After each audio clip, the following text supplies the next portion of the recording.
para iniciar un proceso en el que lo que queríamos era parar y tener oportunidad de reflexionar sobre lo que hacíamos. Y fruto de todo esto, que inició hace 4 años, es ese documento que tenéis entre las manos. Esto es solo uno de los resultados que hemos obtenido, porque el proceso da para mucho más, que luego intentaremos profundizar. Hoy en la mesa tenemos la suerte de contar con 3 personas ajenas al propio equipo de calle, algunas un poquito más cercanas como Chema, pero sí que nos van a aportar un poco una visión sobre el trabajo que hemos hecho desde cada una, desde su perspectiva.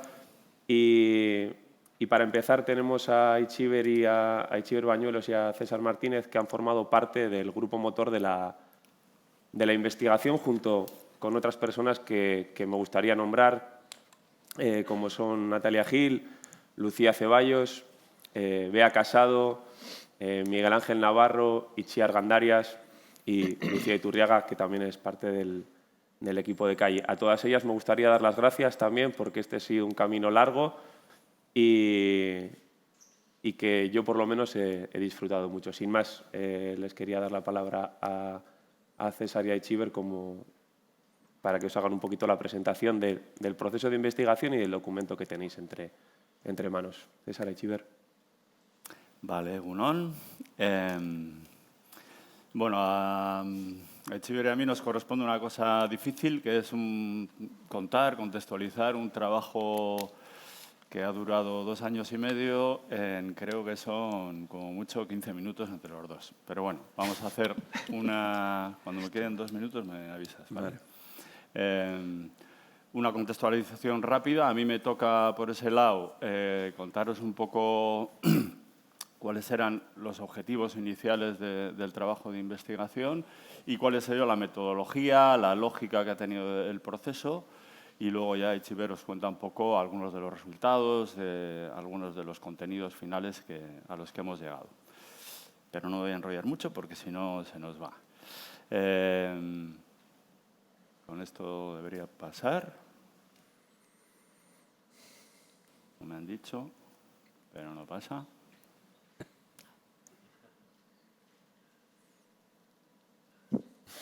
Pero bueno, ahora... Bueno,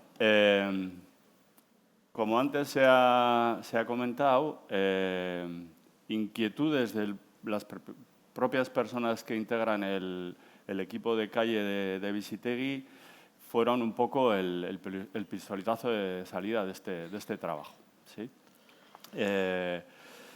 Una serie de preocupaciones relacionadas con el cansancio, el hastío, las dificultades que suponía trabajar en el medio abierto, en la realidad de esta exclusión social severa como es el sinhogarismo, y una necesidad de parar un poco la práctica y tomar distancia, un espacio y un tiempo de reflexión, de analizar un poco tanto la propia práctica profesional de intervención en calle con personas en situación de sinhogarismo, como un poco el contexto más general y qué dificultades generaban ese cansancio, ese desgaste, ¿no? Que en algunos momentos ponía en peligro también la propia continuidad de las personas que se dedican a este trabajo y, por lo tanto, se veía que pues, el conocimiento y la experiencia acumulada pues muchas veces estaba en peligro porque la gente tenía más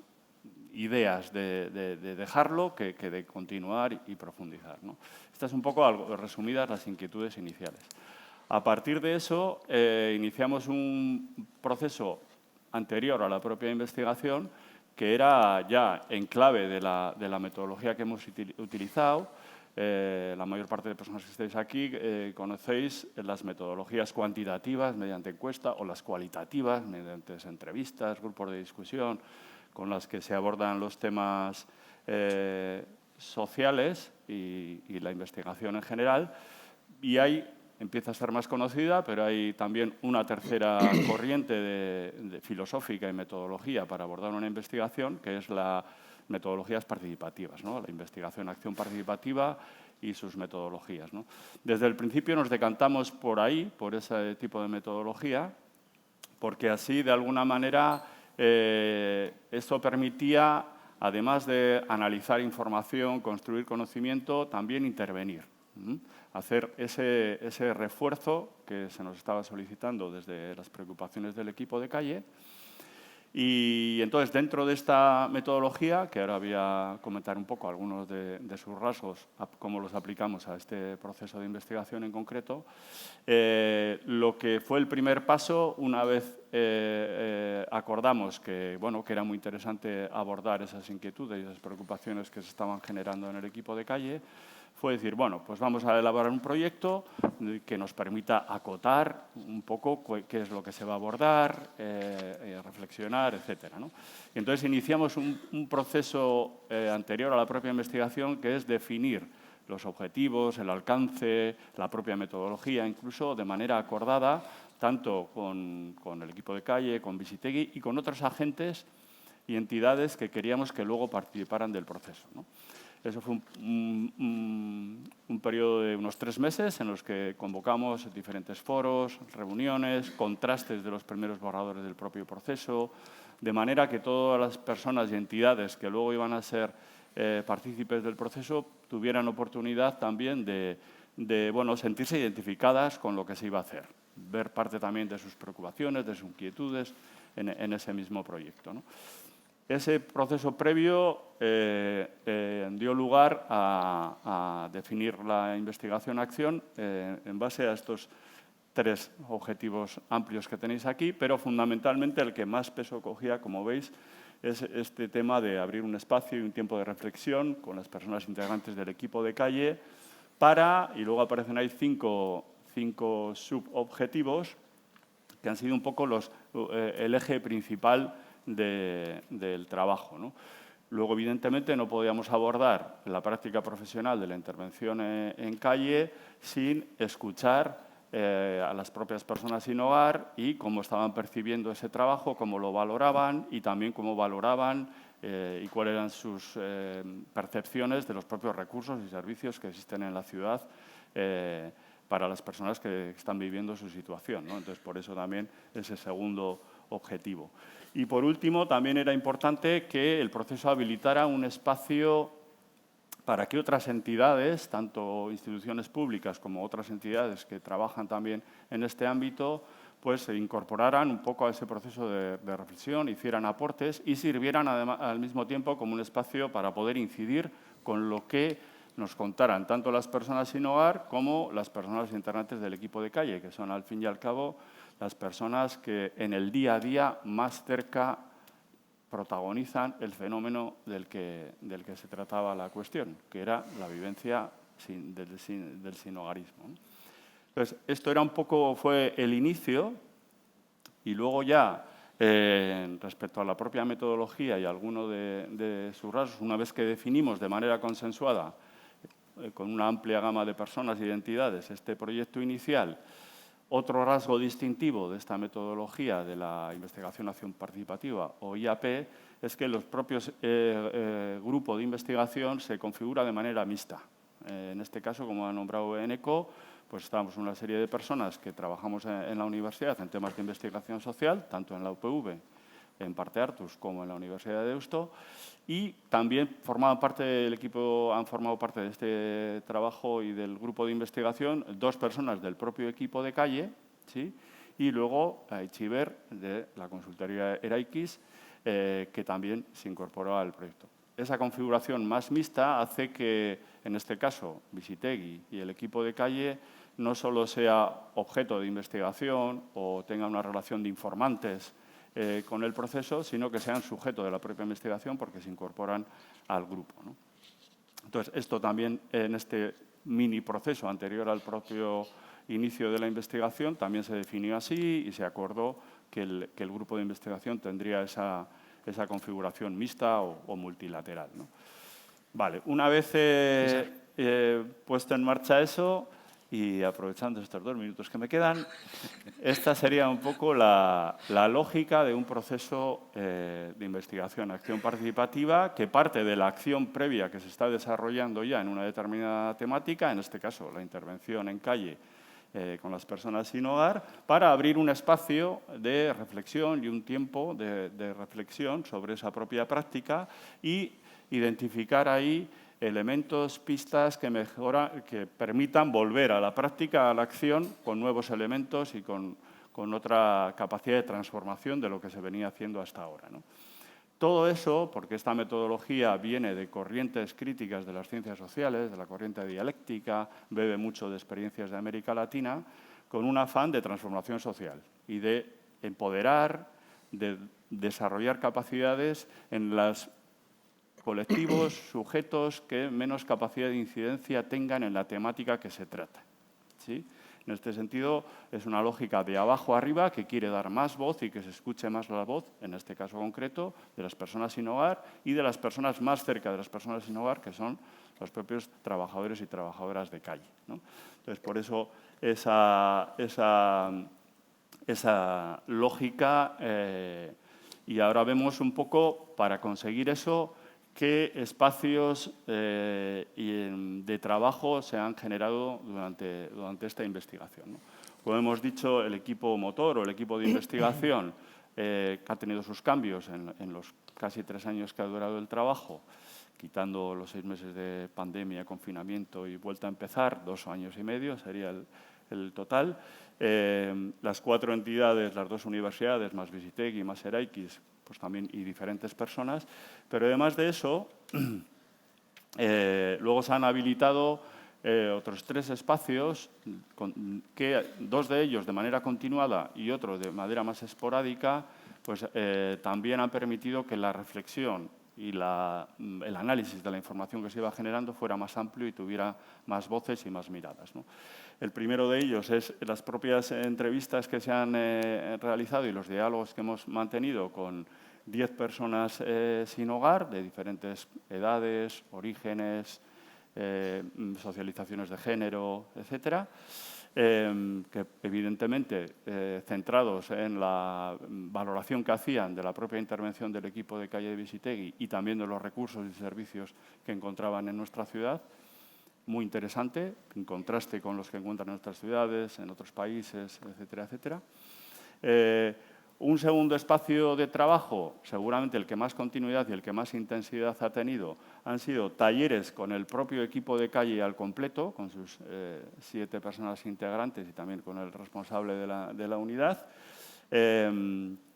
que han sido un total de 8 o 9 talleres de 3 horas cada uno, en la mayor parte de ellos con un trabajo previo que se les pedía a los participantes y que de alguna manera se han centrado en la propia práctica profesional, en su metodología y en todos los aspectos y dificultades que se derivan de ello.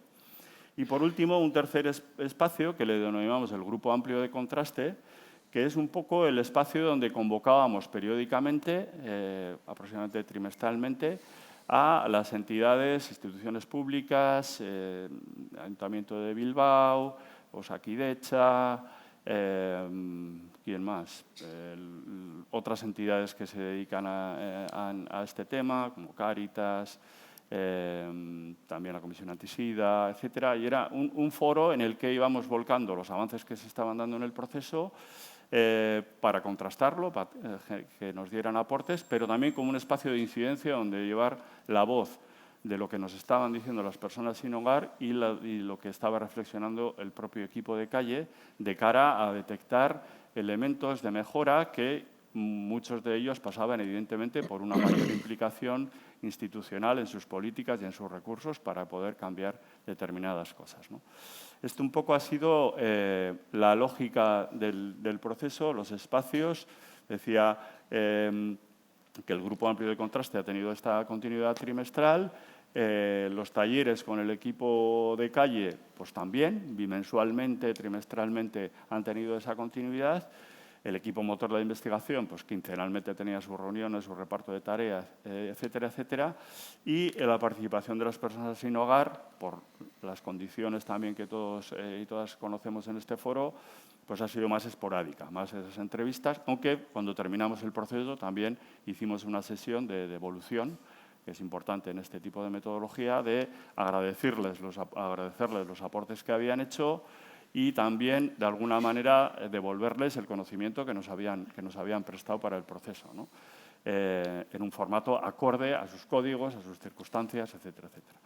También se hizo otra jornada de evolución final hace ahora un año, en junio del 2022, y ahí también se les invitó a las personas a innovar, pero también a todo el resto de entidades y de personas que habían participado, ¿no? Bueno, este es un poco mi aporte y ahora os dejo con Aichiber, que os cuenta un poco el resto.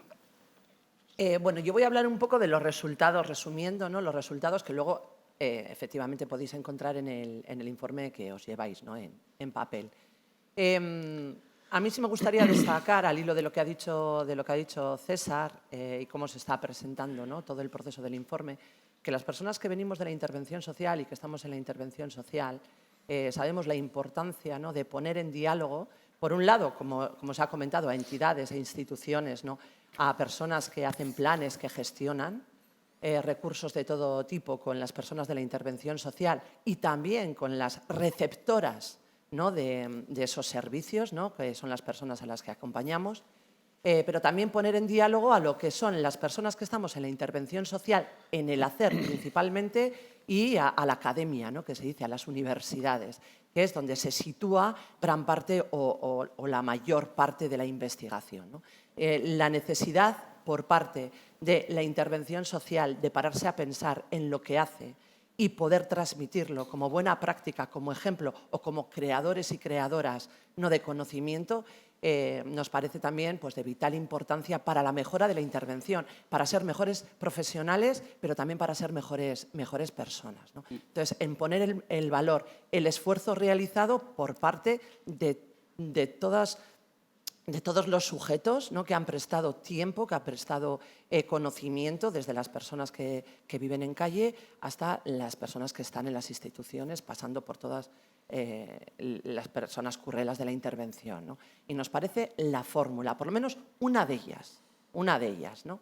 En cuanto al producto, sí es cierto que yo me incorporo un poco más tarde y me encuentro con que todo se está complejizando, ¿no?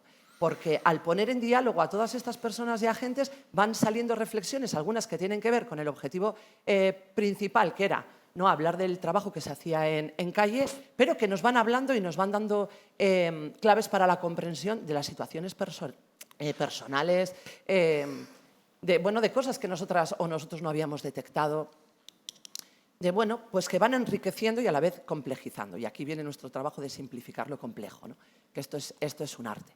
Entre los productos vamos a hablar, ¿no? Primero de este objetivo de poder hablar, poder poner por escrito y poder pensar y repensar el trabajo que se estaba haciendo por parte del equipo de calle, ¿no? en una dinámica compartida con otros servicios dentro de la propia entidad y también con el ayuntamiento y otras instituciones y agentes, ¿no?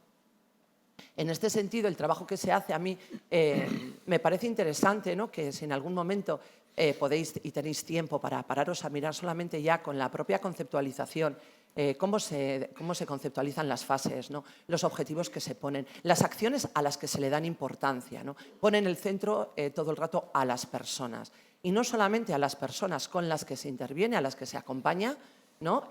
Mujeres, hombres, personas diversas, no binarias, a las que se acompaña en calle, sino también las personas que forman parte, ¿no? de esa interacción del acompañamiento, de esa interacción de la intervención social, ¿no? La importancia que se le da a cómo se contacta, a esos primeros contactos que se convierten en fases, ¿no?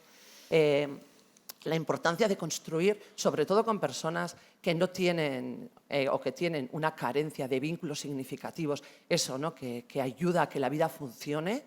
La importancia que se le da a las personas profesionales a la hora de cuidar esa vinculación, ¿no? mantenida en el tiempo hasta que se produce, ¿no? esto que hace el equipo de calle, que transita, ¿no? por una parte de la vida de las personas que tendría que tener, ¿no? otras fases luego de integración en otros recursos, en otras dinámicas, ¿no? que les lleven a mejores condiciones de vida y a mejor satisfacción, ¿no? vital. Todo esto conlleva un trabajo muy importante de reflexión sobre la práctica, algo que, como he dicho desde el principio, a las personas que estamos en el hacer nos resulta complicado. Cuando venimos o nos insertamos en modelos bastante definidos, ¿sí? la innovación es un valor, pero es complicada. Y es en la propia dinámica del día a día en la cual se van implementando cambios porque te van afectando, ¿no? El entorno, te van afectando otras puertas que se abren. En este caso también un poco mi labor era intentar ayudar a dilucidar cuánto de perspectiva de género, cuánto de interseccionalidad, cómo se estaba implementando el enfoque feminista, ¿no? En el trabajo que se estaba realizando. Y digo implementando porque me consta que en su conjunto Visitegui está ya desde hace años haciendo un esfuerzo, ¿no? Titánico por intentar también bueno, pues beber, ¿no? Como ha dicho César, de esta fuente, ¿no? Pero estamos en ello, ¿no? Está en ello, esto es complicado y lo conocemos, ¿no?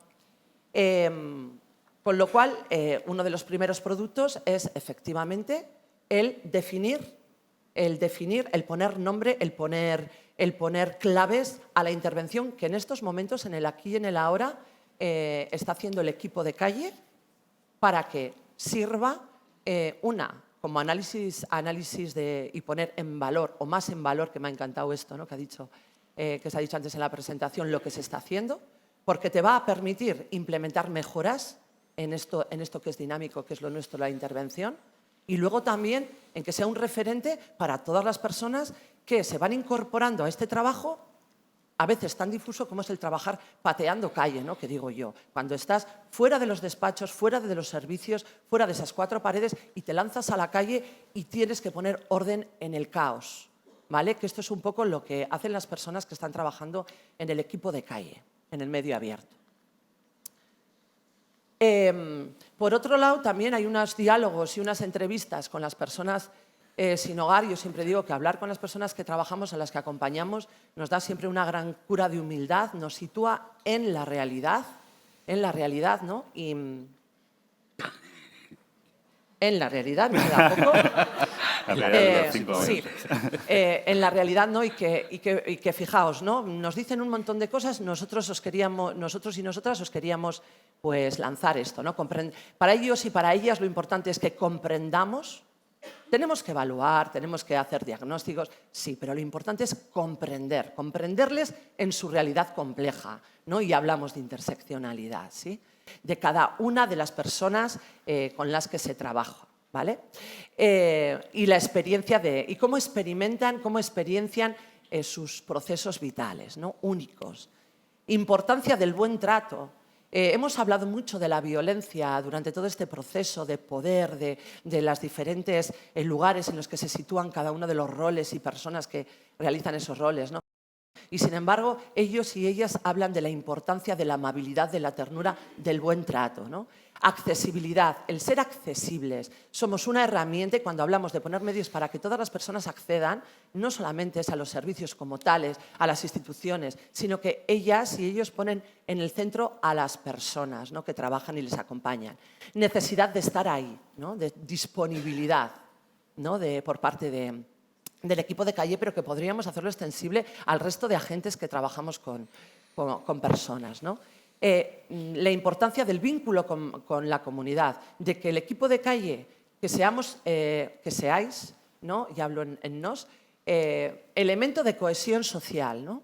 Que facilitemos, ¿no? Ese vínculo con la comunidad y luego la importancia que le dan a la autonomía, el facilitar procesos de empoderamiento de todas las personas con las que trabajamos, ellos y ellas o ellas, ¿no? Les ponen en palabras hablando de autonomía, que se respete mi voluntad, aunque a veces sea un no a todo lo que me propones, ¿no? Y luego también resultados con respecto al grupo de contraste, que esto ha sido también, la verdad, el participar de un espacio en el que las personas se ponen a pensar en ese mismo momento para generar conocimiento, para generar herramientas, para dar concreción independientemente a lo que les separa, ¿no? Y el ser parte, ¿no? De esto pero aquí está lo que nos une, que es la mejora de nuestro trabajo, ha sido también una experiencia, yo creo, muy, muy de replicar, ¿no? Y nos aportan, ¿no? Con respecto a cosas concretas que pueden cambiarse, ¿no? Hace falta un cambio de mirada, esto no es baladí. El desde dónde hacemos, esto es importante para saber hacia dónde vamos, ¿no? Formación y conciencia sobre derechos humanos, ¿sí? el trabajo comunitario. Vamos a ver cómo además coincide lo que se dice desde el equipo de calle, lo que se dice desde las personas a las que acompañamos y lo que se dice también desde otros agentes, ¿no? La no burocracia... Esta palabra extraña que no me sale, ¿no? Tan fácil, ¿no? Y sabemos, la gente que estamos en la intervención social, la gente que está en oficinas, que está en otros servicios, el tiempo que nos pasamos registrando, ¿no? Y muchas veces le quitamos a la intervención, pero a veces lo necesario que es, ¿no?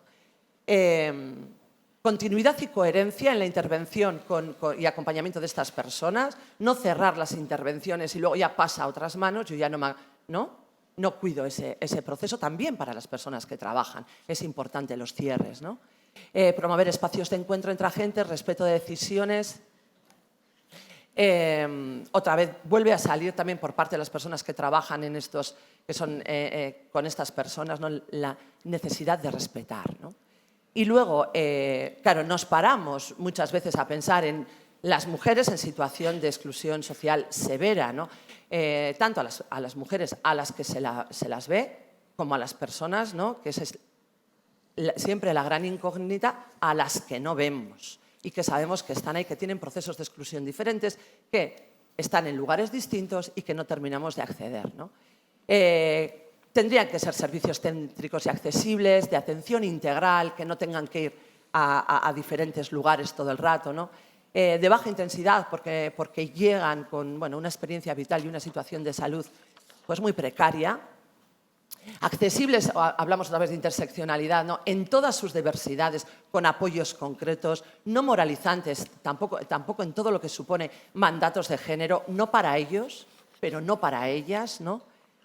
Favorecedoras del empoderamiento y que actúen con celeridad en la respuesta inmediata a situaciones de riesgo vital porque sufren violencias machistas todos los días, estructurales, simbólicas y directas, ¿sí? Y pasamos un poco a las conclusiones ya que se llega, ¿no? Después de todo este recorrido del que hemos hablado. Hay que cuidar los equipos porque equipos que trabajan con exclusión social severa, leas el equipo de calle, otros, la frustración, muchas veces la situación de incoherencia con lo que piensas y lo que haces, el tener que asumir el día a día de estas personas, pero también los movimientos sociales e institucionales, es complejo, hay una gran carga de presión, incluso a veces de violencias también estructurales y simbólicas, ¿no?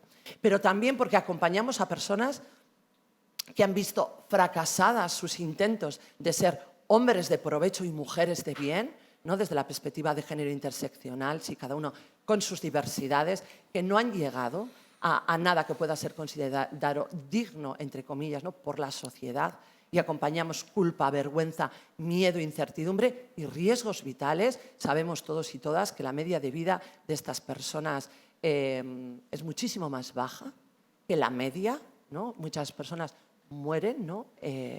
Mueren durante esta investigación han sido unas cuantas. La necesidad de seguir trabajando la calidez y la humanidad del vínculo, al final, la innovación en la actualidad es trabajar desde la cultura de la ternura, desde esa pedagogía, ¿sí? Ir también a lo sencillo, a la amabilidad como herramienta, profesionalizar, contrastar, evaluar, sistematizar, ¿sí? Pero equilibrando, ¿no? Con todo lo anteriormente dicho, ¿no? Intentar mantener entre todos y todas, ¿no? ese equilibrio, sin eludir esto, ¿no? El punto de fricción que se produce con luego metodologías que intentan que una metodología valga para todas las personas, ¿no? Y sabemos que esto no puede ser así. Y luego ya las cuestiones que dijimos, tenemos que dejar puertas abiertas a seguir dialogando, reflexionando e invitar al resto también a que lo haga, ¿no?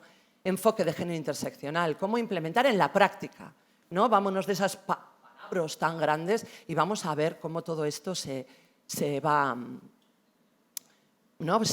trasladando en mi hacer como profesional, con otra persona profesional, con su experiencia de género y su interseccionalidad, y cómo se hace también con las personas que trabajo, ¿no? Y cómo meto un poco en las instituciones que gestionan, que construyen planes y que dan recursos, ¿no?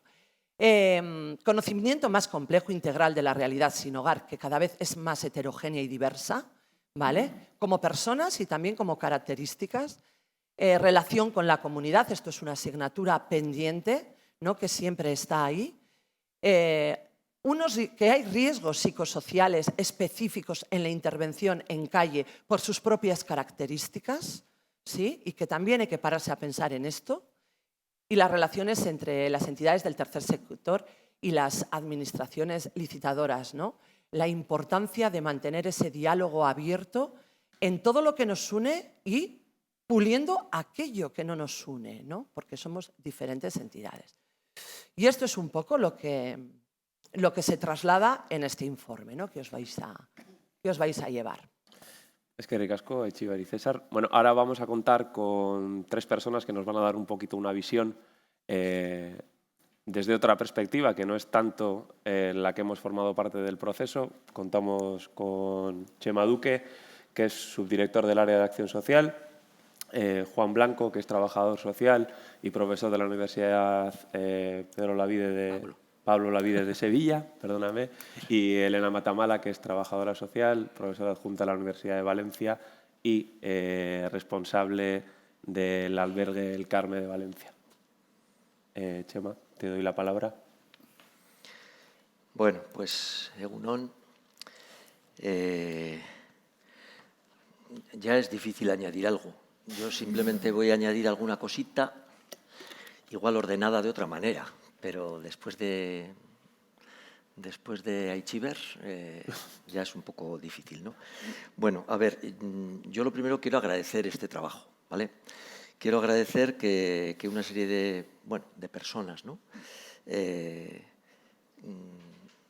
puestas en marcha por Eneco principalmente, pues os hayáis atrevido a reflexionar sobre la acción. Yo creo que en los tiempos que corren es un atrevimiento esto, ¿vale? Reflexionar sobre lo que hago, cómo lo hago, por qué lo hago, bueno, pues creo que es de agradecer. Subrayo también, para empezar, el título de la jornada. No sé, creo que os habréis dado cuenta. Esta jornada es sobre la relación. Sobre la relación. Yo personalmente me identifico bastante con el enfoque de investigación y acción participativa en esta propuesta de aproximación a la realidad como forma de construcción colectiva de conocimiento, ¿no? En todo caso, yo lo que voy a hacer va a ser compartir una reflexión que me ha surgido en diálogo con el documento, con el gran documento que se nos presenta, y sin dejar de mirar a la persona atendida, al profesional y también a las organizaciones, ¿vale?, públicas o privadas. Yo simplemente voy a ofrecer un poquito de material para la reflexión y para el debate, ¿no? O sea, todo bastante discutible, vaya. Voy a intentar hablar de 3 cosas. Por un lado, situar la atención a personas sin hogar dentro de los servicios sociales municipales, atención primaria. Después voy a decir algunas cuestiones que creo que se plantean decir algo sobre algunas cuestiones que se plantean en el documento que las considero claves. Yo a esta parte le he llamado las y los profesionales. Y luego, pues, como me dijo Eneco que se podía soñar, y yo pienso que las cosas pueden ser de otra manera, pues algunos retos, algunas cositas que se podrían cambiar, ¿no? Bueno, y el tiempo no es mucho, o sea que esto va a ser no solamente que está casi todo dicho, sino que además esto tiene que ser en la máquina de fotos en modo ráfaga, ¿no? Vale. Para situar la atención a personas sin hogar dentro de los servicios sociales municipales, bueno, todos sabéis que la misión de los servicios sociales es prevenir y atender necesidades que están derivadas de estas 3 situaciones o 3 contingencias que decimos, ¿no?, establecidas como procesos, ¿no?: autonomía, dependencia, protección, desprotección, inclusión, exclusión. Vale, en este sentido, la situación sin hogar pues no es una categoría diagnóstica. Una persona sin hogar puede tener afectadas espacios o puede tener necesidades derivadas de una, de dos o de las tres contingencias, ¿no? Aunque decimos que con frecuencia lo que vemos es situaciones que están dentro del ámbito de la desprotección o de la exclusión. En todo caso, las prestaciones que más habitualmente o que en principio facilitamos a personas sin hogar pertenecen al ámbito de la pobreza material. Eso que formaba parte del encargo que antiguamente tenía la beneficencia y sus instituciones, ¿no? Pues los comedores sociales, las casas de misericordia y todo eso. Pero en la actualidad es verdad que algunas de estas prestaciones aparecen como asignadas a los servicios, al sistema de servicios sociales, pero siempre con un carácter subsidiario, complementario y temporal. Yo creo que es importante también recordar esto, ¿no? En todo caso, en estas situaciones que se presentan así las prestaciones, estas necesidades que se satisfacen siempre están relacionadas con otro tipo de prestaciones más de los servicios sociales y, en todo caso, siempre en clave de cuidado. Los servicios sociales municipales atienden mayoritariamente a demanda, a iniciativa de la ciudadanía. ¿Y cuándo entra la Administración de oficio? ¿Cuándo entra de manera proactiva? Cuando se trata de una situación sobrevenida o se presume de un riesgo en el que se vean comprometidas las capacidades personales de protección. Eso que se llama emergencia o urgencia. Bien, ¿por qué digo esto? Porque en este contexto de modalidad de atención, el motivo que nos reúne, que es la intervención en calle, es una intervención proactiva, es una intervención rara avis dentro de los servicios sociales.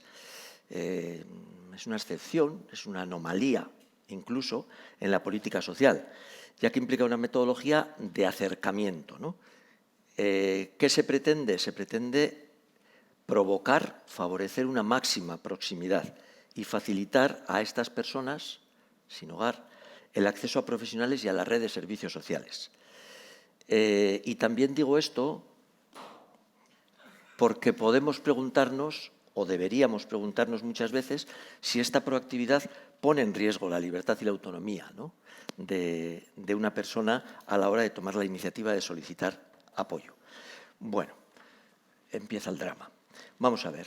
Es verdad que desde el sistema de servicios sociales pues, hemos ido haciendo una serie de mejoras, que no voy a decir, pero es verdad que hay algunas cuestiones preocupantes, se mantienen. El acceso, bueno, casi imposible, la casi imposibilidad de acceso a la vivienda en gran parte de la población, incluso la pérdida de vivienda, aunque existan moratorias que digan, o que parece que dicen lo contrario, el crecimiento de personas sin hogar, el crecimiento del número, la situación de bloqueo en los alojamientos municipales, el sinhogarismo femenino oculto y las respuestas inadecuadas. O sea, existen preocupaciones, bastantes preocupaciones. Y bueno, necesitaríamos, yo tengo por aquí un poco de valoración de todo esto, pero que no me voy a meter. Esta es la mirada desde la administración municipal, o al menos lo que a mí se me ocurre. Vamos a mirar a los y las profesionales. ¿Por qué? ¿Por qué hay que reflexionar sobre el rol? Cuando yo digo rol, quiero decir el ser y el estar de los profesionales. Pues porque, como Eneco y su grupo nos plantean en este trabajo, existen, sobre todo en esos apartados que veréis que se titulan retos y recomendaciones, yo no los hubiera titulado así, pero para que lo encontréis rápidamente, retos y recomendaciones, fijaos bien de qué se habla. Se habla de cuestiones como, o sea, hay que enfrentarse a cuestiones como prejuicios y rechazo, impotencia, inseguridad, miedos, urgencia, contradicciones, romanticismo, compasión, desmotivación, pérdida de confianza, cultura de la sospecha, distancia, autoridad y muerte. Más casi imposible. Bien, ¿por qué tenemos que reflexionar sobre el responder a esta serie de cuestiones?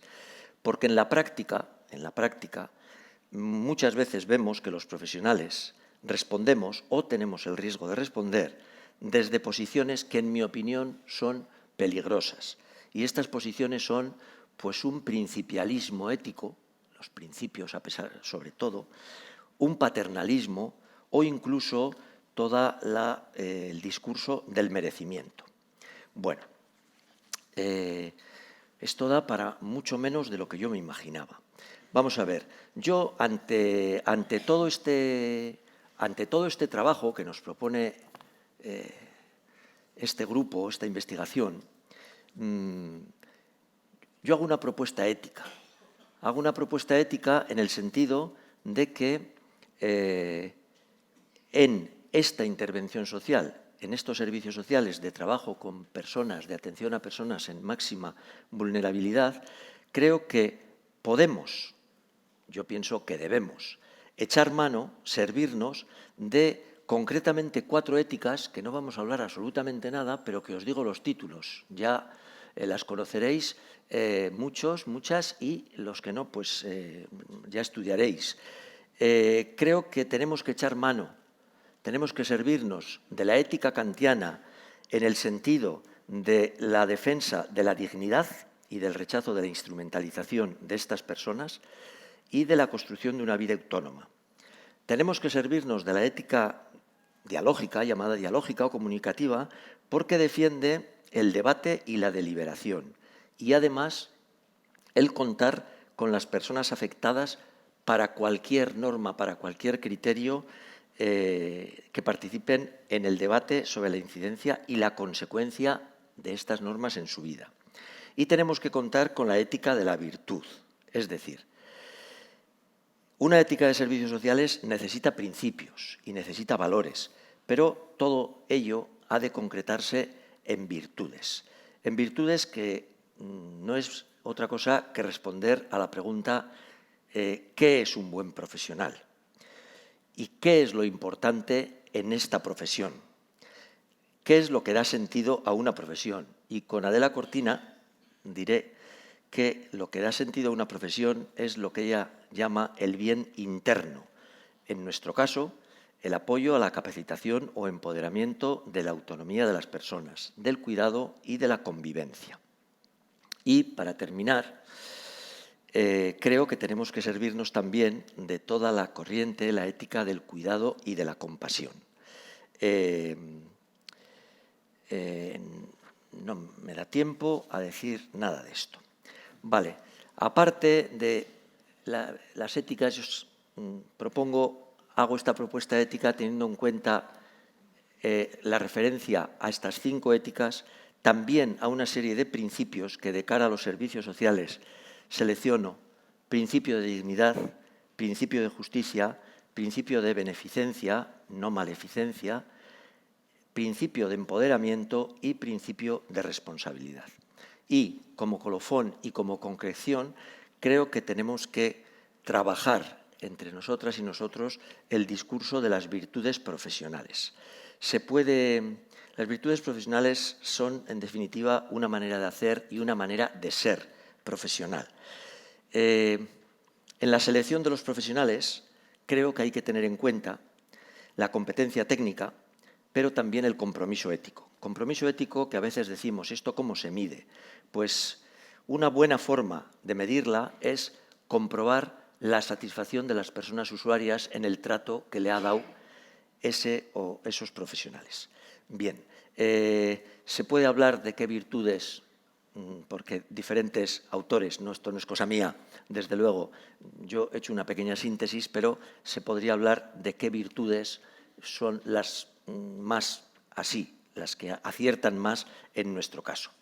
Pero el minuto y medio que me queda, sí, Eneco, minuto y medio. Te dejo. Pensando que las cosas pueden ser de otra manera, yo pienso que tenemos que es interesante hacer algunas apuestas en el sentido de prevenir, porque tenemos que hacer todo lo posible por prevenir, tenemos que hacer todo lo posible por evitar la pérdida de vivienda. Debemos trabajar en el campo de la sensibilización social, teniendo una especial atención a la aporofobia y a comportamientos racistas, realmente racistas. Tenemos que fomentar el diálogo con comunidades de vecinos, asociaciones de comerciantes, presencia en centros de distrito, talleres de seguridad y todas las fórmulas que se nos pongan delante que posibiliten el diálogo. En relación a profesionales, creo que debemos de fomentar esos espacios de reflexión ética y de supervisión en el sentido o para favorecer el cuidado de los profesionales y la mejora de nuestra tarea, de nuestra intervención.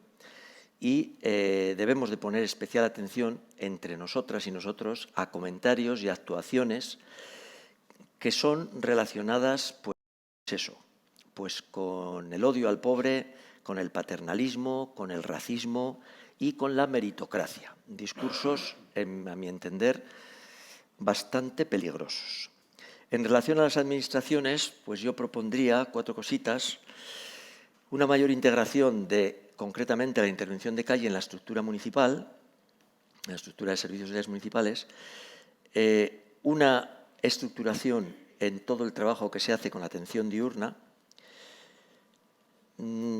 Necesitamos claramente recursos residenciales para personas con enfermedad mental, que muchas veces las encontramos en la calle, y necesitamos un acercamiento explícito entre la atención municipal y foral. Y para terminar, diré que en el aspecto de participación de personas afectadas, creo que tenemos que apostar por la participación directa y efectiva de las personas afectadas. No me refiero a la participación a través de mediaciones, representaciones de profesionales, etcétera, sino el reconocimiento de la interlocución directa como dinamismo de integración responsable. Y hasta aquí. Es que ricasco, Chema, por tu brevedad. Bueno, ahora nos va a aportar un poquito de luz también Juan, él desde su campo de investigación y pensamiento que tiene que ver y está relacionado con los mandatos de género en la masculinidad, sobre todo la importancia que estos tienen en los procesos de exclusión. Juan, te cedo la palabra. Lo primero, muchas gracias a Visitegui y a Eneco en particular por estar por aquí. Me tendría que haber, por cortesía, haberme preparado algún saludo en euskera, pero como vengo del sur y como alguna gente dice que no se nos entiende en castellano, digo, no me voy a arriesgar al euskera encima. Entonces, yo voy a plantear... Bueno, primero, otra cosa. No soy trabajador social, soy trabajadora social. Digo porque si no, tenemos un lío con eso, con el queridosas compañerosas, es un rollo en el que nos hemos metido y que creo que cada vez nos aporta menos, ¿vale? Y tenemos que reconocer, los varones tenemos una gran capacidad, que es que representamos al nosotros común.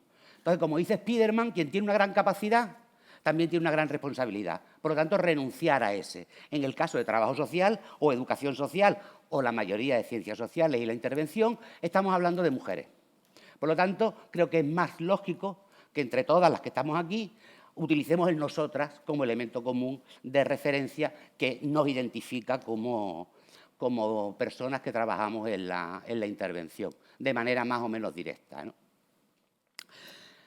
El informe que nos has planteado en la metodología es una maravilla. Yo también soy miembro del GISAP, de un grupo de investigación acción participativa, y me parece que es la mejor forma de acercarnos a una realidad como la que tienen las personas en situación de sinhogarismo, ¿no? Porque si no, tenemos ahí un lío, ¿no? Y luego me gusta mucho la idea de relación, como también se han comentado antes. Es decir, la intervención es una relación, pero normalmente una relación en la que ignoramos que nosotras, las que intervenimos, estamos en situación de poder sobre las personas que están en situación de... Entonces, dar voz y a partir de ahí implementar cómo me parece 2 elementos de absoluto interés de que plantear, ¿no? Yo había centrado esto Perdón, el sitio. Una maravilla en el San Mamés. Hablamos de género y cuando hablamos de género, automáticamente a todas nos aparece el sinónimo, mujer. Porque si yo digo, voy a hacer aquí una intervención con perspectiva de género, la mayoría de los varones que estamos aquí desconectamos. No va con nosotros. Porque género lo hemos incorporado como sinónimo de mujer. Nos pasaría igual, vamos a cambiar el sinónimo. Vamos a hablar, por ejemplo, de etnia o raza. Si yo digo que voy a hacer aquí una intervención multicultural, ¿qué nos pasa a la mayoría? Que desenchufamos, somos todos suficientemente blanquitos y blanquitas, somos los normales. Lo intercultural son los otros y las otras. Con género, cuidado que nos está pasando eso. Por eso me parece simbólico venir aquí a San Mamés, porque se ha dicho que es un encuentro intergeneracional, multipolítico, y masculino, que se lo ha olvidado. Muy masculino. Y, sin embargo, no hemos incorporado a los hombres como elementos de intervención. ¿Por qué decimos tan fácilmente personas sin hogar? Y no decimos hombres y mujeres que están en la calle, porque hemos asumido lo de los hombres como lo normal. Y, no, por lo tanto, no miramos a los varones cuando hacemos intervención con perspectiva de género. Y esa es otra de las grandes virtudes que tiene el informe, que ha empezado a intentar mirar también a los hombres y, por lo tanto, cómo estamos construidos en función de un género. Porque si no, igual que la mayoría de los que estamos aquí no tenemos conciencia étnica, somos blanquitos, somos los normales, los tíos tampoco tenemos género, somos los normales. Los cis, heteros, yo ya acepto toda la recta. Pero no sé si me entendéis. Y ellos intentan al menos empezar a mirar por ahí. Empezar a trabajar de una manera distinta. A lo mejor, cuando hablamos de, y en el informe se plantea así, mandatos de género tenemos los hombres y mandatos de género tienen las mujeres. Y por lo tanto, si no entendemos esos mandatos de género, probablemente no entenderemos cómo se ha ido desarrollando vitalmente la historia y cómo ha acabado esa persona o ese hombre en esa situación de sinhogarismo. Probablemente ha tenido menos redes sociales, menos capacidad de tejer redes sociales, ha tenido que construirse sobre la capacidad de demostración y, por lo tanto, demostrar que yo no tengo que pedir ayuda. A mí dame un trabajo y una casa y ya salgo de aquí. ¡Hostia! Ah, no, 5. Son 5 todavía. Que me quedan 5, ¿no? Sí. Eso, vale. Que pensaba que decía, había agotado los 5. Digo, hostia, ya. Entonces, ya me perdió. Bueno, da igual. Es decir, no entendemos los mandatos de género, los entendemos como mandatos para las mujeres, pero no los entendemos para los hombres. Y, por lo tanto, entramos en un diálogo de sordos, porque yo no entiendo cuando esa persona rechaza mi ayuda. Para lo mejor en ese rechazo de ayuda probablemente está esa función que tiene y ese mandato de género. Es que yo, para sentirme... Y a lo mejor la gran contradicción con la que nos vamos a encontrar, y es así de contradictorio, es que a ese tío que está tirado en la calle, lo único que le inserta, lo único que le da sensación de pertenencia, ¿qué es? Que es un hombre de verdad y que es capaz de buscarse la vida. Entonces, o gestionamos esas contradicciones o nos las planteamos o tenemos un problema. Un problema que en este mundo de chupiguays estamos todos encantadas y encantados, pero luego tenemos un problema cuando nos metemos en ese lío. Y creo que reflexionar con eso es muy importante. También es muy importante reflexionar sobre, se planteaba ahí, sobre el feminismo. Yo creo que es mejor que cada vez más asumamos los feminismos. Ayer Amelia Valcárcel apoyaba a Feijóo su política feminista. Entonces yo creo que nos tenemos que acostumbrar a decir los feminismos, porque si no metemos un saco en que al final termina perdiendo el interés. Y yo creo que es bueno que hablemos de los feminismos, porque son distintas maneras de afrontar. Y dentro de eso, el tercer concepto que yo creo que es interesante, muy relacionado con los anteriores, el palabra de moda, interseccionalidad. Nos lo sabemos todos y todas. ¿Lo utilizamos? ¿Lo utilizamos? Mayoritariamente no lo utilizamos. Y cuando hablamos de varones, lo obviamos. El varón es ese hombre blanco heterosexual con empleo entre 18, cis, con empleo entre 18 y 65 años, que está ahí y ahí ya no me cabe interseccionalidades. Ahí se me olvida el origen nacional, el origen de clase, la migración, la capacidad, se me acaba. Porque creo que tenemos un gran problema. Vamos a hacer una prueba. Perdón. Por favor, ¿podéis poneros de pie todas las personas, los varones cis heterosexuales con empleo, sin discapacidad, entre 18 y 65 años? ¿Os podéis poner de pie?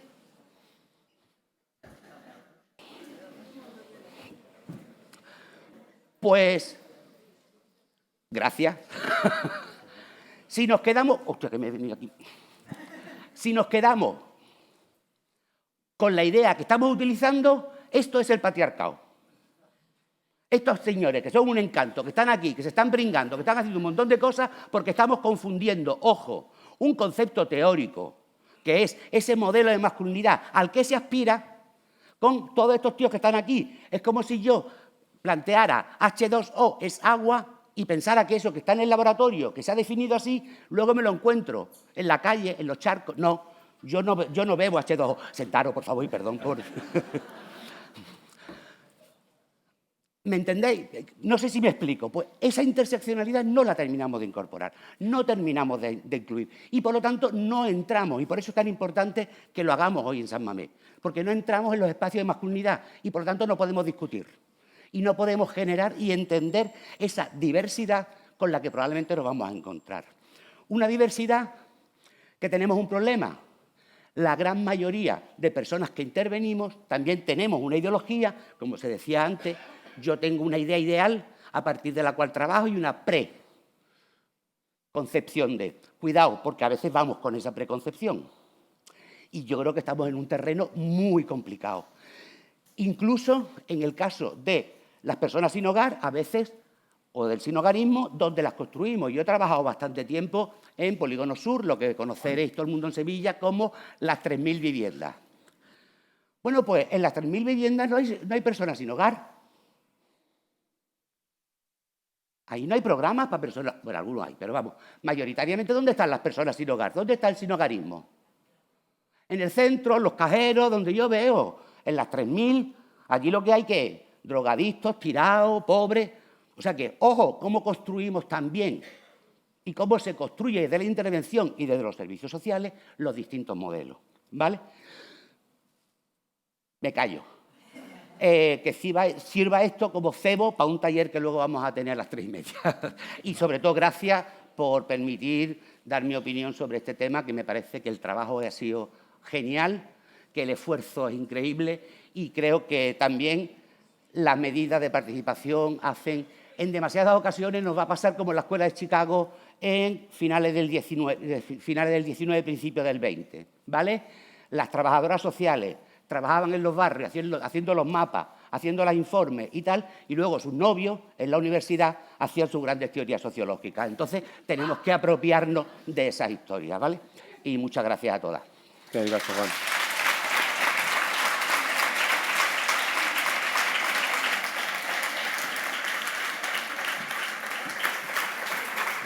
Bueno, ahora vamos a contar con Elena Matamala, que aparte de la presentación que os he hecho anteriormente, ella ha hecho una investigación, un doctorado sobre la desactivación del sinhogarismo de largo recorrido, que la verdad que a las personas que estamos en la acción nos ayuda y sobre todo nos arroja luz sobre nuestra práctica diaria y nos permite entender un poquito mejor también desde ahí su participación. Es que ricasco. Bueno, es que ricasco.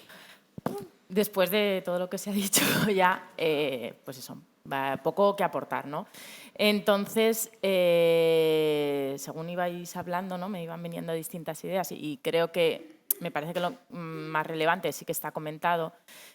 Entonces, lo que voy a hacer es hablar desde la propia experiencia, ¿no? Desde donde yo he vivido, por un lado, mi relación con este ámbito y luego también cómo he vivido, ¿no? La conexión con Bizitegui de cara a estas jornadas.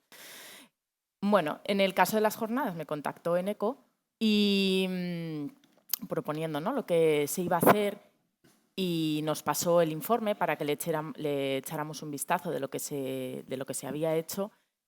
Y la verdad es que me pareció una herramienta muy interesante. Me pareció muy interesante y así se lo trasladé. Y lo que encontré al otro lado, ¿no?, en las conversaciones que hemos tenido era, sí, pero, ¿no? Entonces, es algo que me ha gustado mucho en este proceso, ¿no?, de relación que he mantenido con Visitegui. Creo que han hecho un trabajazo, pero cuando yo intentaba trasladarle, ¿no?, este trabajo que han hecho, que es muy importante, y ahora diré por qué pienso que ha sido importante, era como siempre una búsqueda de no quedarse en la autocomplacencia, sino estar indagando en, bueno, qué más se puede hacer, qué podemos aportar, siempre, ¿no?, que te dejas, que no sé qué, ¿no? Y eso me parece admirable en el sentido de cómo se ha realizado esta investigación, cómo se han planificado estas jornadas, ¿no?, con la búsqueda no de, hemos hecho este trabajo, pues ahora vamos a gozar, ¿no?, de lo que hemos hecho, sino vamos a sacar partido y vamos a sacar ¿no?, todo el provecho a este periodo de reflexión y de intercambio, ¿no? Entonces, bueno, pues por un lado, poner en valor yo lo que he percibido yo de Visitegui como entidad en este proceso de trabajo. Y luego me voy ya a mi proceso personal y mi relación con la investigación. Como ha dicho Neco, yo soy trabajadora social en Valencia, he trabajado, pues eso, llevo ya algo más de 10 años con población sin hogar y bueno, he pasado por diversos recursos. Empecé trabajando fundamentalmente en un centro de día, de fines de semana para personas sin hogar, luego está en vivienda, ahora estoy en un centro nocturno que cada vez, bueno, pues tiene más horas de apertura, pero bueno, me he movido por distintos recursos.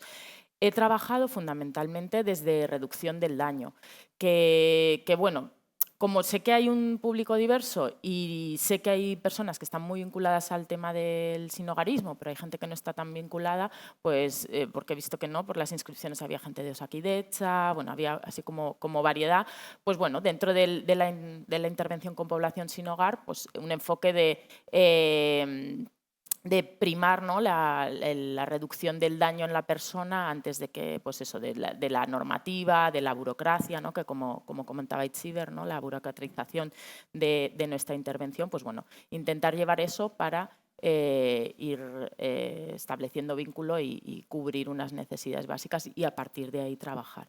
Entonces, bueno, yo he trabajado fundamentalmente desde ahí y sí que es verdad que en mi trayectoria profesional he tenido... Ah, no, la tenía... pero están en todo. Pues eso, en este recorrido un poco profesional, yo sí que tuve un momento de frustración y de quemazón.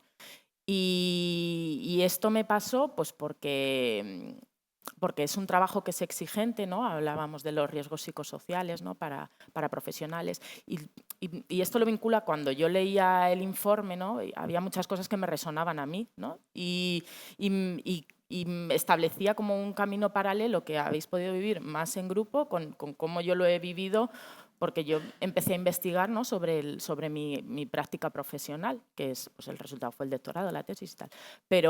Pero era, para mí fue liberador el poder investigar, el poder tener un espacio de parar y reflexionar sobre la práctica, porque la práctica es una práctica que es muy exigente. Cuando trabajamos con población sin hogar, es una práctica que es exigente no tanto por las características de la población, sino también por todo el entramado que hay detrás, ¿no? Al final, todo el respaldo institucional o falta de respaldo institucional que hay, la visión que hay sobre la población sin hogar, la estigmatización, etcétera, etcétera, ¿no? Entonces, toda esta maraña hace que tu día a día te genere desgaste, ¿no? Y luego también la atención de la urgencia, ¿no? Y que al final pues, te vas a lo urgente, dejas de lado lo importante y pues esto te va minando. Yo llegué a un momento en que me cuestionaba qué estaba haciendo yo. O sea, ¿no? Y empecé a estudiar trabajo social, no sé qué, voy a intervenir con un ámbito que es tan desconocido, aunque les tenemos aquí al lado, las personas, ¿no? Entras un poco ahí y voy a darlo todo. Luego entras y empiezas a trabajar tal y dices, estoy colaborando con algo que es una estructura que lo que estoy haciendo es, pues por ejemplo, cuando estaba en el centro de día de fines de semana, claro, que lo que estoy haciendo es que la gente esté aquí y que no estén por ahí en la ciudad visibilizándose, ¿no?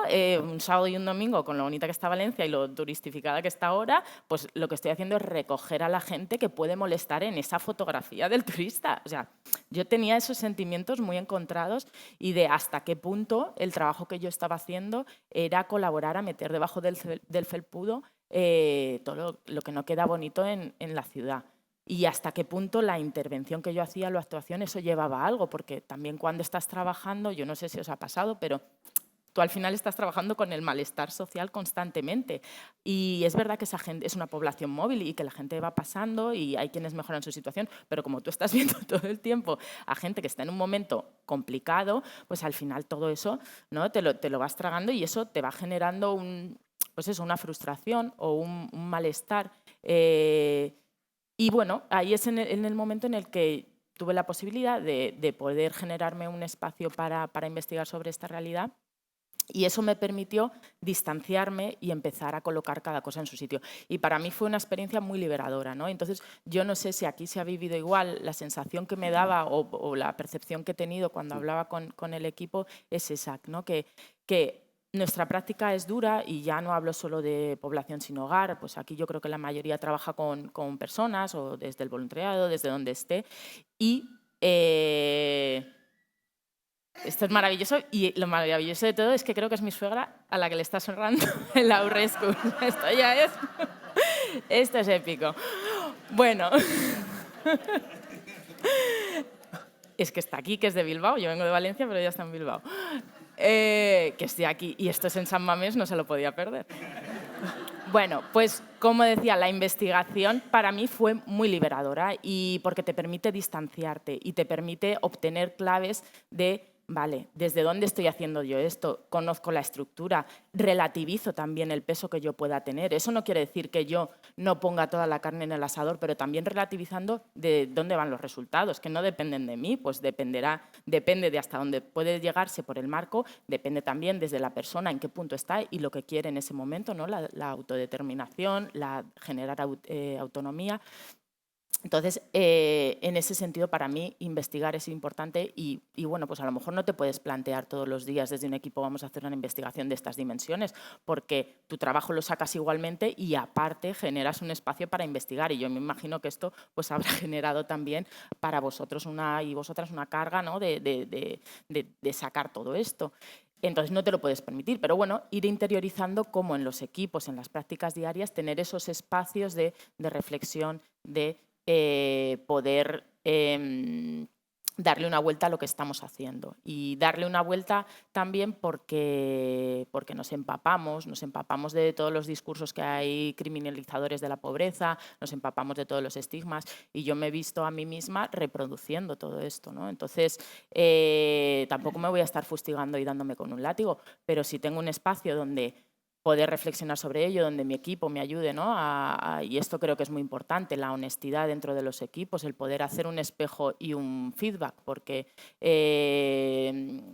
pues eso, desde el ego muchas veces intentamos tapar lo que parece que tal o lo intentamos justificar y es que yo creo que no es nada raro que nos calen estos discursos, pero si tenemos un espacio donde podemos parar, donde podemos pensar, donde la otra persona nos haga un feedback de cómo lo estamos haciendo, de oye, esto cuidado que se te está yendo, ¿no? Y sin un rollo dentro del equipo de, ostras, me ha dicho esto, pues tú no, sino desde la honestidad. Y yo creo que eso es muy importante. Hablaba, ¿no? Aitor al principio mencionaba la importancia de investigar de una forma abierta, transparente y compartida, ¿no? Que a mí eso me ha resonado bastante por el tema de la transparencia, ¿no? La honestidad, la introspección con nosotras mismas, pero también la transparencia con lo que hacemos. No tengamos miedo a que juzguen desde fuera nuestro trabajo. Si al final entendemos que esto es algo colectivo, que no es lo que hago yo. Si es que esto no va así la historia, es lo que estamos construyendo. Entonces, por eso sí que es muy importante el investigar o el intervenir o el actuar de una forma transparente, mostrando las carencias, mostrando también pues, lo que sí que ha funcionado y compartirlo, porque mi sensación y otra de las cosas para mí importantes con el trabajo que se ha hecho es que hay un manual y los manuales no están ahí para hacer lo que dice el manual. Es una base que puede ser maravillosa porque te da claves sobre lo que hay que hacer y también sobre lo que no hay que hacer. O sea, un manual puede ser un ejemplo de lo que no hay que hacer,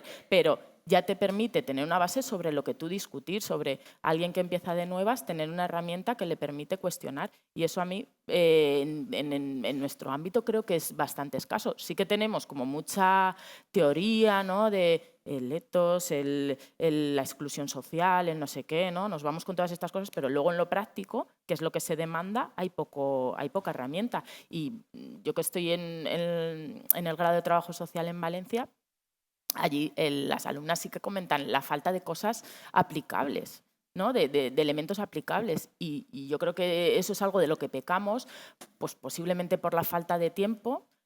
También yo creo que por el miedo desde fuera, ¿no?, que a ver cómo interpretan lo que estamos haciendo o que se critique, pero es que, claro, si no generamos conocimiento, desde ahí no vamos a poder ir mejorando y generando más. Entonces, me parece súper valioso que haya un material sobre cómo trabajar para luego darle una vuelta, para luego hacerlo distinto, pero que te dé unos primeros pasos desde lo que tú tirar y luego ir perfilando.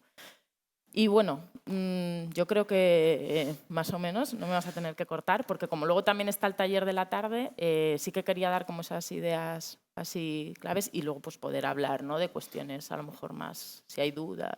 Vale, pues eskerrik asko, Elena.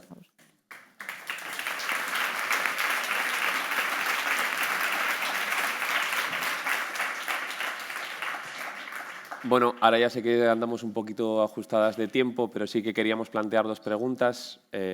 Ojalá hubiese tiempo para alguna que pudieseis plantear también desde el público, pero creo que las dos preguntas que vamos a plantear ahora son bastante extensas. De hecho, os voy a tener que limitar bastante aunque haya sido sobre temas que ya han salido o ya se han nombrado, ¿vale?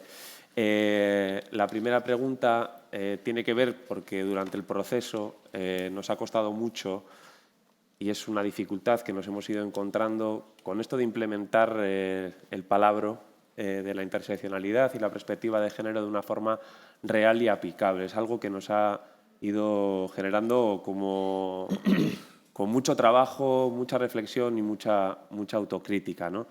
Quería preguntaros a vosotras, sobre todo, que desde vuestros espacios de trabajo e investigación, ¿cómo creéis que podemos seguir implementando esta mirada hacia las personas que atendemos, teniendo en cuenta que no solo les atraviesa el género, sino también el origen, la clase social, el nivel cultural, el color de su piel, la orientación sexual, la situación administrativa y muchísimas más intersecciones que podrían ocupar folios y folios? Esa era una de las preguntas. Si queréis, seguimos un poquito el orden de las intervenciones anteriores. Empiezas tú, Chema, si quieres. Vale, que nosotros... Vale. Luego también os podéis participar, cortar, siempre con educación y respeto. Vale. Yo no sé qué decir a esta pregunta. Esta pregunta me parece realmente complicada. Realmente complicada. Se me ocurren tres cuestiones, pero no lo sé. Yo creo que dentro de la Administración suele ser bastante difícil el trabajar de forma, bueno, con esta mirada tan inter y tan... no lo sé, es así. Se hacen intentos, es así. Yo, la primera línea creo que tendría que ir por ahí, ¿no? Al menos desde donde yo estoy. Porque, claro, el resultado de todo esto es aquello que se dice, ¿no? La operación ha sido un éxito, el paciente ha muerto. Entonces, bueno, pues una idea que veo es en esa dirección. Luego la otra idea es fomentar todo lo que tenga que ver con abordajes desde la personalización, ¿no? Creo que nos da más posibilidades de tener en cuenta pues, las diferentes realidades, todos estos condicionantes que estableces y que son muchos más de la persona. Y luego, por otro lado, pues algo he nombrado antes, también dentro de este no saber muy bien, creo que hay que mantener, reforzar, potenciar el enfoque de derechos frente a estos enfoques que a veces no se ven claros, pero creo que están, que son pues un enfoque más clientelista, más paternalista y, quiero insistir, y más racista. Entonces, no lo sé si por aquí se podría avanzar. Muchas gracias, Chema. Bueno, en la línea de lo que ya he planteado antes, yo creo que el problema fundamental es que tenemos que volver al concepto de género como concepto relacional y no como sinónimo de mujer. Y ya lo hemos incorporado y va a ser muy complicado. Lo hemos incorporado y no terminamos de volver al origen de cuando aparece intervención con perspectiva de género, entendiendo género como un elemento relacional, es decir, que construye hombres y mujeres, masculinidades y feminidades en función de esas relaciones. Y a partir de ahí genera diversas relaciones con el tema. Y no lo hemos incorporado. Tan claro, bueno, Raquel Osborne lo plantea, ¿no? Como los estudios de la mujer en las universidades al año siguiente se convirtieron todos en estudios de género. Nadie reflexionó en nada. Hemos arrastrado. Pero nos ha pasado con la ley trans. Algunas han descubierto y hostia, que género no era mujer. Entonces, pues se ha generado ahí. Entonces, o empezamos a trabajar eso o tenemos un problema. Y luego, con el caso de la interseccionalidad, creo que además es el primer elemento aplicable también para nosotras mismas. Es decir, hasta qué punto yo estoy sujeto a situaciones de poder en las que yo tengo tal, pero también a situaciones de subordinación. Y, por lo tanto, no confundir, porque si no, ¿qué puede pasar? Que yo, como trabajadora social que estoy, denuncio a una persona sin hogar porque me ha agredido y me ha tocado las tetas. Y claro, yo me lo cuestiono, y no estoy diciendo que no se denuncie, pero al menos que planteemos la contradicción con la que te encuentras ahí. ¿Dónde estás? ¿Quién está en situación de poder y en qué situaciones? Entonces, y eso lo tenemos que incorporar e incorporar asimismo la diversidad y las contradicciones que nos genera ese trabajo. Contradicciones incluso, como decía ella, personales y éticas, ¿no? Decir, hostia, que al final lo que estoy haciendo es de soportar el chiringuito, ¿no? Y lo tenemos que integrar. Si seguimos de esta forma, invisibilizando, y entenderme cuando digo invisibilizar, a los hombres en función del género, tenemos un problema. Tenemos un problema. Y si no, iros a los institutos y dar una charla de género en un instituto. Y la mitad de los nenes antes desenchufaban, pero ahora una cuarta de esos nenes se te ponen en contra. Porque tú estás hablando de mujeres y de problemas tal. Y ellos están fuera de eso. Y además, con un terrible problema, que hay un cierto discurso, aparentemente desde la perspectiva de género, que simplifica. Y hay víctimas y culpables. Ellas son víctimas, ellos son culpables. Y cuidadito con eso, porque, como decía, se nos puede morir el paciente aunque la operación no haya salido perfecta y tenemos que trabajar eso, sobre todo en situaciones tan problemáticas. O asumir la contradicción muchas veces, es decir, lo comentaba en mi intervención anterior, probablemente muchos de esos varones que están en situación de sinhogarismo, lo único que le mantiene como parte integrante de la sociedad es decir, soy un hombre y por lo tanto soy independiente, autónomo y proveedor. Y tú a mí me das una casa y un empleo y ya salgo yo de esto. Todas sabemos que eso es una falacia absoluta, pero no lo vamos a encontrar. Y eso tenemos que tenerlo en cuenta, ¿no? Entonces, muchas gracias, Juan. Perdón. Pues recogiendo lo que ha dicho Juan, yo creo que fundamental tener claro que estamos en una posición de poder y creo que eso es básico y desde ahí ya plantear todo lo demás.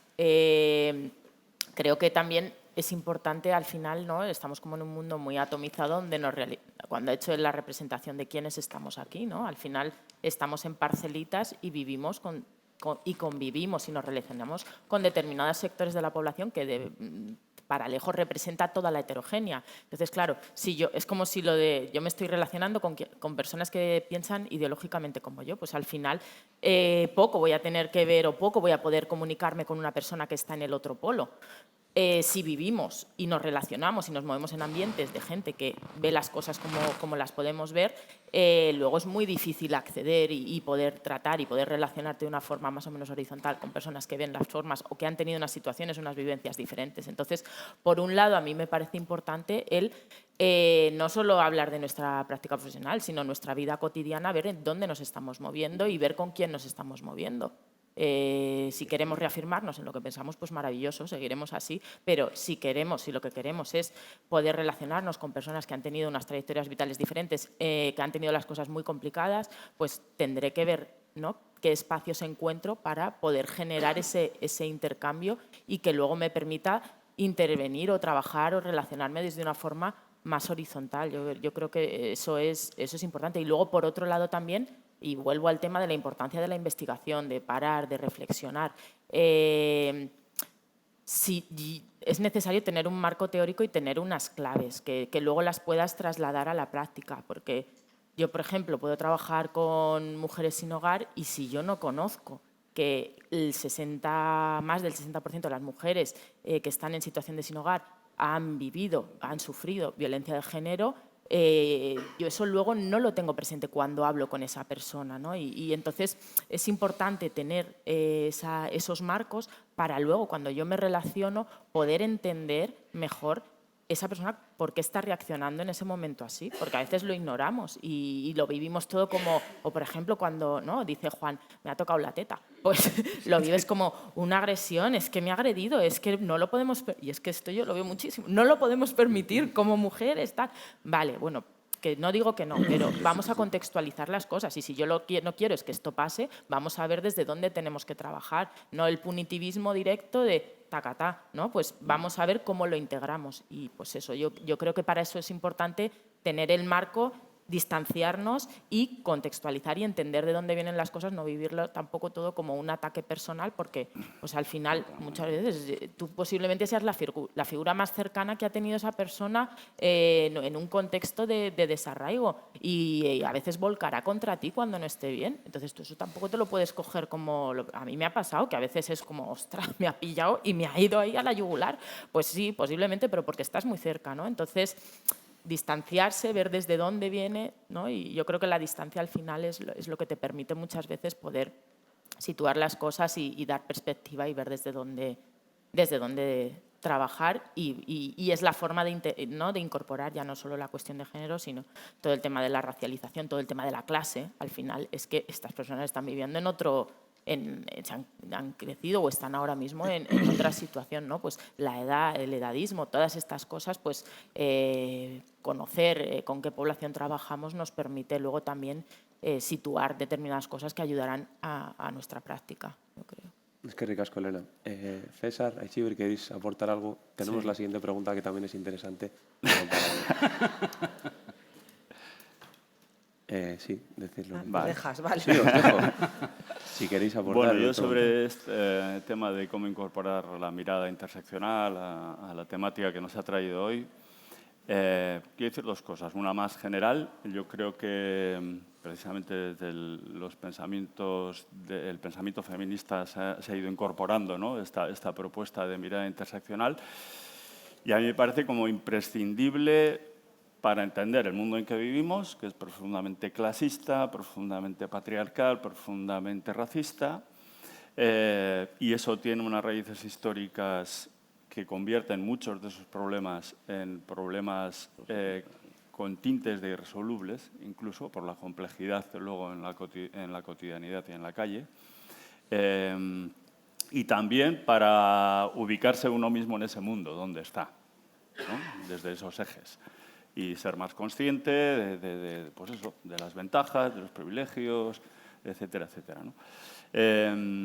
Y eso pues, es como un camino interminable de cuestionamiento y de aprendizaje también, ¿no? Y que nos ayuda precisamente a situarnos en el mundo de una manera, pues, intentando ser, desde un principio de ética política, pues, como más coherente, ¿no? Pero a mí, desde esta mirada, lo que más me preocupa, trayéndolo al aquí y a la hora de donde vivimos, es que yo observo, y creo que seguramente no soy el único en este foro, que en los últimos años, en esta ciudad, a toda la problemática de la exclusión social y también del sinhogarismo, cada vez se le está dando una mirada más policial, una respuesta más policial, punitiva. Y tenemos incluso al alcalde de la ciudad que ha dicho repetidamente este lema de guerra al navajero o guerra al delincuente, que tiene un tono bastante de extrema derecha, esta expresión.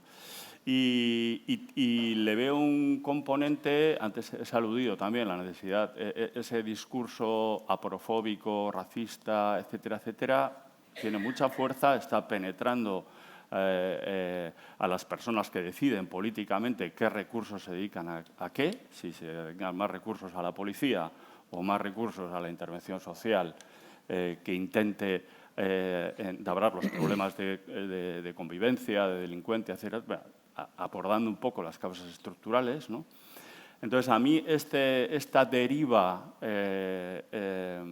bastante racista de cuáles son las intervenciones policiales en nuestras calles de Bilbao es la que más me preocupa en este momento desde un punto de vista interseccional, ¿sí?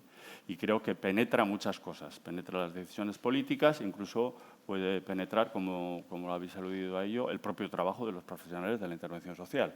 Y entonces, yo creo que tiene que haber una tensión en las personas que tienen responsabilidades técnicas y políticas y en las entidades, una tensión política, una lucha dentro de las propias instituciones por otro orden de prioridades y de distribución de los recursos, para poder abordar esta cuestión un poco desde esas raíces estructurales, históricas, a los que nos llama la mirada de la interseccionalidad, digamos. Es que ricasco, César. Te has adelantado un poquito a la siguiente pregunta. ¿Cómo se nota que os he dado las preguntas con anterioridad? No te chive. La pregunta del examen. Yo cuatro cositas. Voy a intentar no hacer narrativa. Vale, una, que tenemos que tener en cuenta que la interseccionalidad no va de fuera a dentro, tiene que ir de dentro hacia afuera. ¿Sí? Esto supone una revisión permanente y constante, mantenernos en tensión con este tema, que me ha gustado esa palabra, César, y luego también el escuchar y el mantener los oídos permanentemente a la escucha de la otra, siempre, ¿no? Desde lugares desde los cuales una no vive, ¿no? Yo, si no vivo racismo, tendré que escuchar todo el rato a personas que viven racismo, cómo se expresa ese racismo, qué parte de racismo hay en mí, ¿sí? Y con esto, para mí es importante también el no dar nada por hecho, el no entender que porque yo venga a trabajarme, no tengo esas dosis de racismo, de clasismo, de tal, ¿no? Como yo me estoy preocupando, no soy machista. Pues sí, señoras, señores, somos machistas, somos racistas, somos clasistas, y de esto hay que curarse, ¿no? Y hay que trabajarse. Entonces, de dentro hacia afuera, en tensión permanente, sobre todo para ser mejores profesionales y mejores personas, ¿sí? Porque es una cuestión de justicia social. El intentar ir deshaciendo o ¿cómo se dice? Deconstruyendo, esta palabra también maravillosa, ¿no?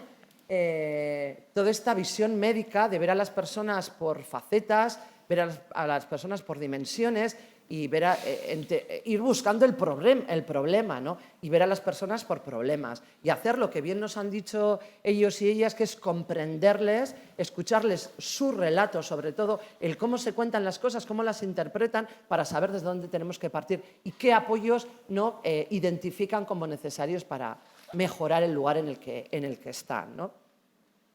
Aceptar que somos personas diversas, todas y cada una de las personas que viven en este mundo, allá como quieran expresar, ¿no? sus identidades y con todo lo que les atraviesa. Y hace falta invertir. Hace falta invertir no solamente recursos, sino, bueno, el mayor de ellos, hace falta invertir tiempo. No es tan fácil, ni hay fórmulas mágicas, ni hay manuales que nos digan cómo construir una mirada, ¿no?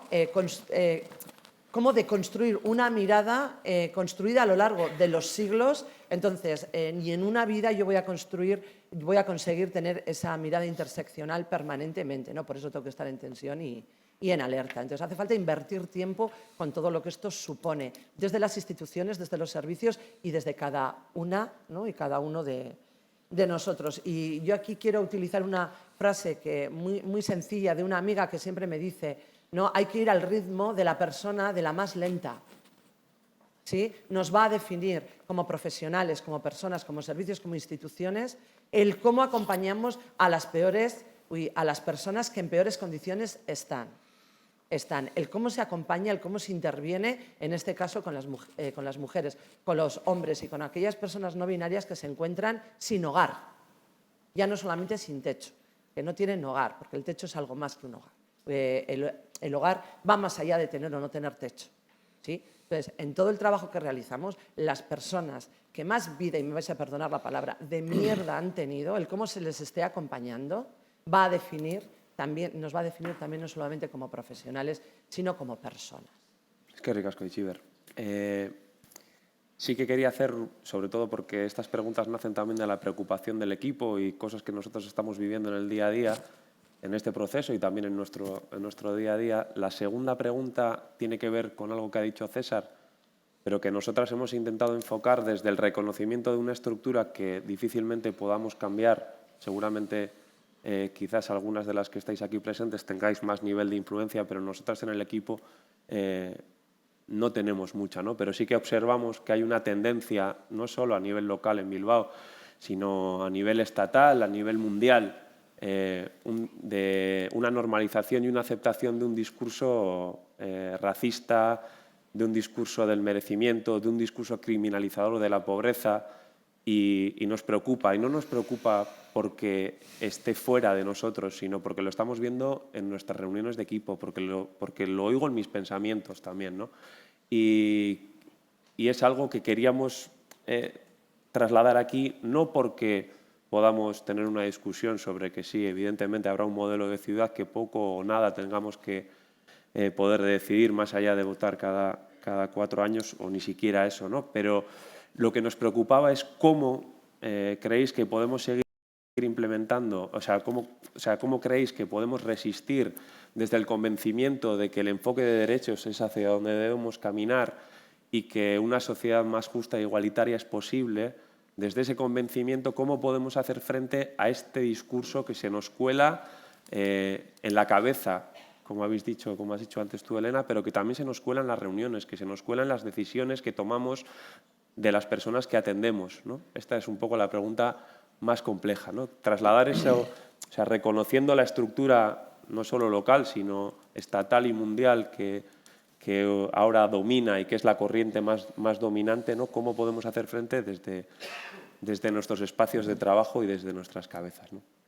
Chema. Y te pido que sea breve.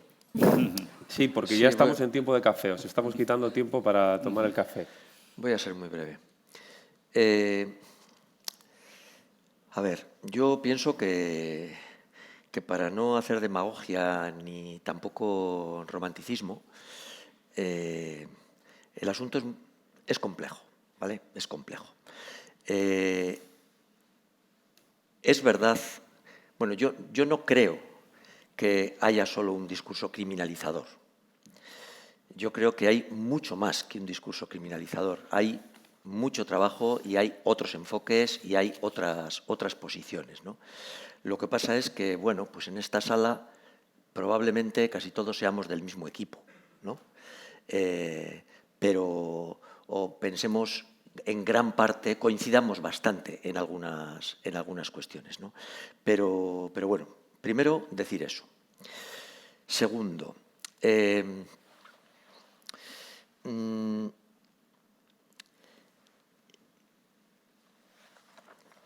tema merece mucha atención. O sea, yo creo que debemos estar preocupados por todo este discurso criminalizador. A mí, os digo de verdad, hay muchas veces, cada vez con más frecuencia, me viene a la cabeza aquello que se llamó en el siglo XVI la polémica de la pobreza en Europa. que solamente quiere decir que se pasaron un montón de tiempo discutiendo entre cuáles eran los pobres verdaderos y los pobres falsos. Me viene muchísimas veces a la cabeza. Bueno, yo creo que detrás de todo esto hay, bueno, como comentábamos el otro día, ¿no?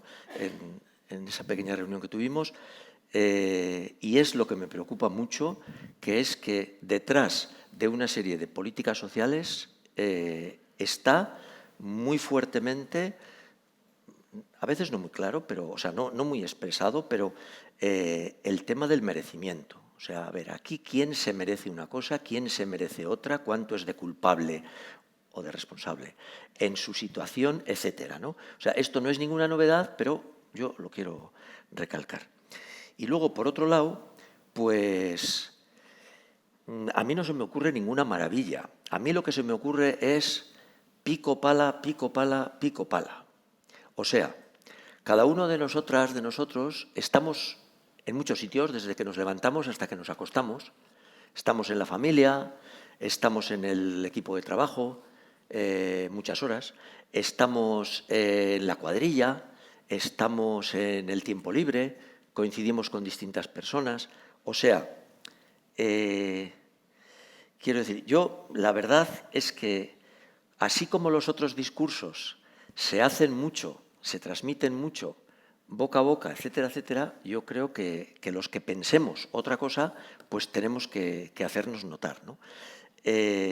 Y luego, por otro lado, cogiendo un testigo que decía César, cada uno desde donde esté. El que gobierna, pues que se lo aplique. El que está en la oposición, pues que se lo aplique. A todo eso se llama responsabilidad, ¿no? Los que somos funcionarios y tenemos alguna cosa que decir, pues aplicárnoslo. Tenemos muchas ocasiones, día a día. El que está en una entidad, pues también. El que es gerente, el que es educador, el que es responsable de no sé qué, pues tiene muchas ocasiones para hacer frente a una serie de discursos que, bueno, serán muchas veces serán micros, ¿no? Pero bueno, pues creo que podemos hacerlo, ¿no? Y luego, la última idea que quería dejar encima de la mesa es que, efectivamente, muchas de las personas que estamos aquí, tenemos una tarea que no es fácil, que es, dentro de los servicios sociales, gestionar ese equilibrio, porque no vamos a negarlo, entre acompañamiento, apoyo, empoderamiento, todas las palabras estas, y control, porque también, a veces, de una forma más expresa y más premeditada, y otras veces no tan expresa y no tan premeditada, pero también ejercemos un control. Entonces, y creo que hay que aceptarlo. Es que ricasco, Chema. Os voy a pedir también que estamos fuera de tiempo. Si queréis, también podéis pasar el turno de palabra, ¿eh? Ser libres. No caemos en la trampa. Dime, Juan.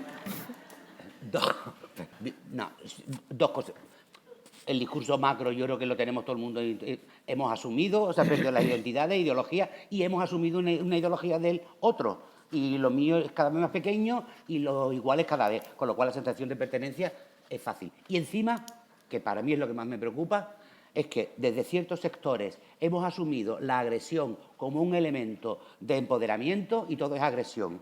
Entonces siempre se me agrede y, por lo tanto, si se me agrede y no hay causas políticas, no hay causas estructurales, solo es un problema de agresión a mi cuerpo, yo lo que pido es que a mi agresor punitivismo y se le condene. Con lo cual tenemos un problema. Y eso no quiere decir que no haya que denunciar las agresiones. Pero ojo, cuidado con el lenguaje que hemos incorporado de agresión. Todo es agresión. Y toda la agresión la llevo al sistema penal. Y por lo tanto al punitivismo. Y por lo tanto castigo.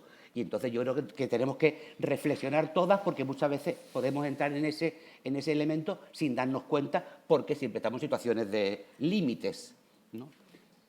Muchas gracias. Elena. Yo digo algo, intento muy rápido. Coincido con lo que decía Etxeber, ¿no? Somos clasistas, somos racistas, somos machistas, entonces la importancia de esa tensión y de esa introspección, ¿no? Para pensar, revisar la práctica que hemos hecho, pensar y planificar antes de intervenir durante sí puede ser, que eso es más complicado, y si no, repensar después. Y repensar después cómo lo hemos hecho. Y en ese repensar después, reparar también cómo lo hemos hecho. Y si hay que pedir disculpas a alguien porque no le hemos tratado como le teníamos que tratar, decírselo, ¿no? Y hablar desde dónde hemos podido reaccionar. Y luego ya en algo concreto que a mí me puede parecer relacionado con esto, a mí se me ocurre el incorporar en los equipos, yo no sé si a lo mejor en entidades más grandes es fácil, ¿no? Un comité ético o algo así, pero si no, yo por ejemplo en el centro donde estamos somos 10 personas, a lo mejor nombrar a una de las personas referente en la mirada de derechos, ¿no? Que haya un Pepito Grillo que sepa que esa es su función y que esté con la autorización o con la, no me sale, con la aprobación del resto del equipo para cuestionar al otro, ¿no? De has hecho esto así, ¿no? Dentro de los equipos que haya pues, personas que puedan tener distintas funciones y que una tenga esta función de tener la potestad para decirle si esta actuación ha sido machista, para que en las reuniones de equipos se pueda mirar todo esto, ¿no? Yo creo que el Pepito Grillo ahí siempre es importante para cuestionar lo que hemos hecho. Qué ricasco, Elena. Em, César, brevemente, que tú Sí, ya has yo aportado comparto algo que decía Chema, de hacer frente cada uno desde donde está a discursos de este tipo, racistas o tal, y a veces también es hacer frente no solo a discursos, sino también a decisiones, ¿no? Yo echo de menos posiciones críticas que expresamente, si el Ayuntamiento de Bilbao decide desalojo de migrantes sin techo en el partido de Atxuri, dice no. Posiciones expresas del área de servicios sociales, de las entidades, etcétera, etcétera, que dice no, esto es una intervención de tilde racista. Eso es lo que yo echo de menos. Hay que hacer frente a las decisiones, pero a veces hay que hacer frente a los discursos, pero también a veces a las decisiones. O por lo menos plantear una tensión ahí, que pueda alimentar la imagen que socialmente es controvertido eso. No se da por bueno. Y que ahí eso permite que haya un debate, al menos. Si no, los debates se cierran. Porque yo, evidentemente, sí veo una contradicción entre lo que decíamos de que, bueno, desde la visión de que podemos compartir las personas que están en esta jornada, es una visión de intervención social, estructural, preventiva, etcétera, etcétera, y una medida de desalojo, invisibilización y represión. Ahí tiene que haber una tensión entre esas. Si no la hay y la otra se está haciendo cada vez más grande, pues entonces la que defendemos nosotros cada vez más pequeñita. Yo echo de menos una confrontación directa de eso, de las entidades, del sector y de las áreas de servicios sociales de las instituciones también, y en la universidad, cada uno de donde está, evidentemente. Qué ricasco, César. Chiver. Pues yo recojo también alguna cosa que se ha dicho, ¿no? Y que me parece importante hablar de responsabilidad. Quienes me escucháis habitualmente sabéis que yo siempre hablo de asumir responsabilidad y depositar responsabilidades, cada uno que asuma su rol y en base a eso que actúe y que escuche, ¿no? y que vaya transformando su hacer, ¿no? Eso es lo primero. Lo segundo, tenemos que estar alerta, tenemos que estar en tensión, porque además nos va mucho en ello, ¿no? Como personas, como ciudadanas y como parte de, no de los otros, sino de nosotras y de nosotros. No hacer diferencia, ¿no? Romper con ese binomio en el día a día y en la práctica. Ser conscientes que tenemos que seguir politizando nuestro trabajo, el trabajo de la intervención social, y que tenemos capacidad de incidencia política, porque, por último, ya estamos en un escenario privilegiado para entender qué está pasando, porque las personas con las que trabajamos nos dan ese privilegio, ¿sí? Y nos hacen partícipes de cómo se está viviendo los márgenes de los márgenes de los márgenes, ¿no? Como estamos hablando ahora. Y luego también haciendo cosas como esta. Yo creo que esto es una muestra de que no permitimos, ¿no? que estamos en revisión permanente y que estamos poniendo en conflicto ciertos conceptos, ciertas dinámicas y somos capaces de hablar de ellas entre montones de gentes y entidades que estamos hoy aquí. Yo creo que hoy aquí se representan a muchísimas entidades, ¿no? E instituciones también, y poner en valor también algo que se está haciendo y que a mí, bueno, pues en Bizitegui, por ejemplo, me parece también un valor, ¿no? Que es la supervisión de casos. Que bien, la fórmula que decías tú, Elena, es como buena, ¿no? y también la supervisión de casos por parte de diferentes miradas, ¿no? Para poner el foco en aquello que estamos haciendo, en cómo deberíamos hacer, qué hemos hecho bien, qué tenemos que quitarnos de encima también, ¿no? Y ya. Pues es que ricasco, Aichiber. Yo, antes de terminar esta mesa, sí que quería agradecer sobre todo a las protagonistas de todo este proceso, que al final son las personas que están en situación de calle, por lo que nos toca al equipo de calle, pero sobre todo quería agradecer a mis compañeras del equipo de calle por haber formado parte de este proceso, por acompañarme